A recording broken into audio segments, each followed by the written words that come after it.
2017 was shaping up to be a horrific year for MacBooks. The last ever 12-inch MacBooks were released and would go down in history as the most underpowered, fragile Macs ever made.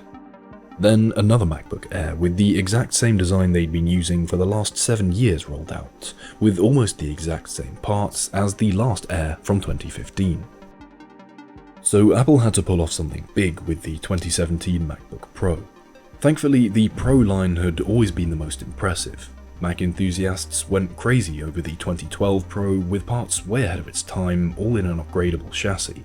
The 2015 Pro built a cult following with its perfect port selection and powerful graphics. The 2016 MacBook Pro was not a popular MacBook at release, so the pressure was very much on for Apple to recoup their losses and fly out of the gates with another impressive MacBook Pro. On the 5th of June 2017, this is what they released.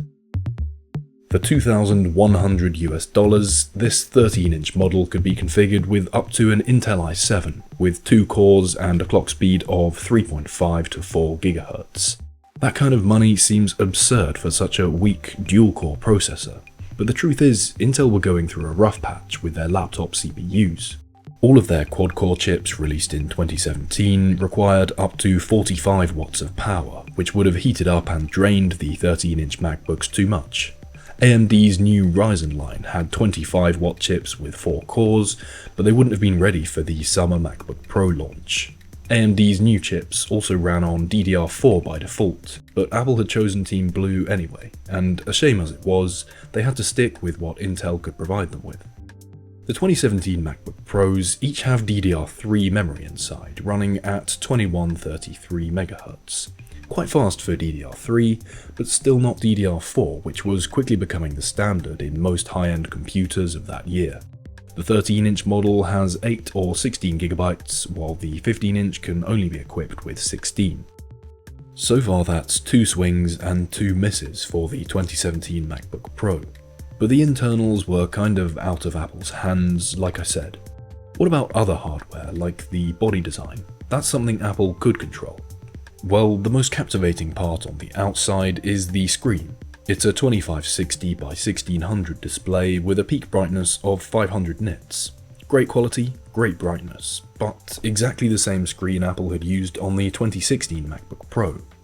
In fact, the 2560 by 1600 resolution was used as far back as the 2012 MacBook Pro. A great display, but not a special one. The whole chassis is actually the same as the 2016 MacBook Pro. This one has 2 USB-C Thunderbolt 3 ports and an audio jack. Very lackluster considering the super popular 2015 MacBook Pro had a total of 8 ports, including USB-A, MagSafe, and HDMI.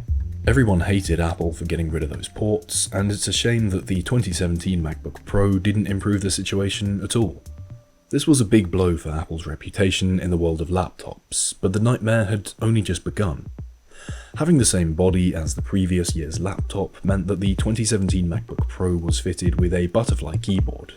The butterfly keyboard was designed to save space using new butterfly switches instead of the scissor switches most other laptop keyboards had at the time. You probably know the rest of the story by now. Apple was eventually forced to pay a $50 million settlement in court because their butterfly keyboards were prone to breaking and ruining people's expensive laptops. Again, their reputation suffered greatly as a result. You can feel when you type on this keyboard there's almost no key travel. I don't actually mind that as I like low-profile keys. The thin mechanism underneath could be ruined by a badly placed crumb as you use it though, making owning one of these laptops a bit of a risk from the get-go. So that's a look into the external shortcomings of the 2017 MacBook Pro, but back to the internals. How does this thing perform, and is it still usable in 2025? Well, all 2017 MacBook Pros launched with macOS High Sierra and were supported until 2022's macOS Ventura. 5 years is not a great run for a Mac, but thankfully it is possible to patch them to run the latest version of macOS currently using the OpenCore Legacy patcher. A full video on that soon, but it's relatively easy to do, and Sequoia isn't much harder to run versus Ventura. As I've mentioned, I've got the smaller, weaker 13-inch model here, and the 2-core CPU does let it down a bit when it comes to performance. I wouldn't recommend running any form of video editing software on this computer, as it's going to get hot very quickly and hit its limits before you've got any work done. Audio production is manageable on this thing, and you can probably get 5 to 10 tracks up before you run into performance issues. But again, it's not built for media production in any sense, really.